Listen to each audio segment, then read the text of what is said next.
Hello guys, welcome to this particular session of the video. In this video, I'm not going to really do much, but I want to explain kind of a part that will be handling when it comes to that of Windows operating system. To navigate to a particular part is using what is called a backslash. So let's say in a situation I have something like this. You can see slash user slash users. If you are getting a confused and it's a little bit tricky on your head, you can go to maybe your what I say your file explorer, and then you can go. Let me go to this blue star guy, and then let me go to properties, and then let me go to security. You can see our Windows is being stored. Let me copy this here. You can see. Okay, let me put it inside there. Let me move this. So you can see on Windows C is being stored with a part is being represented with a backslash.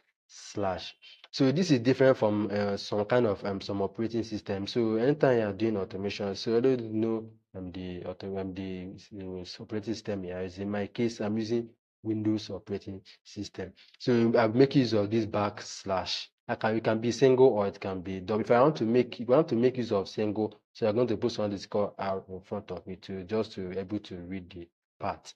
And then if I'm making use of we don't want to do that, you can make use of double backslash. But when it comes to that of other operating system, like when it comes to that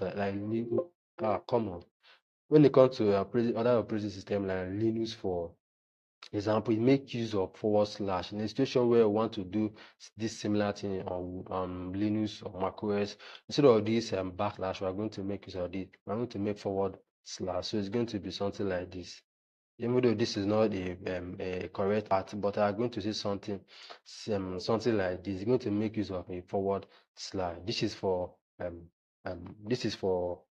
Linux or macOS, and while this guy is for Windows. So since I'm using Windows, I'm going to be making use of this guy in this tutorial. So if you are using macOS or using Linux, I want to follow up, make sure to know the so just try to change some of these slashes that we're going to use to your Windows specification. So that's what I want us to cover in this video. So in our next video, I'm going to do change directory and do other things, other OS model stuff relating things. So I think we'll come to the end of this video. If you enjoyed, please don't forget to hit the subscribe button. I'll see you in the next video. Thank you for watching.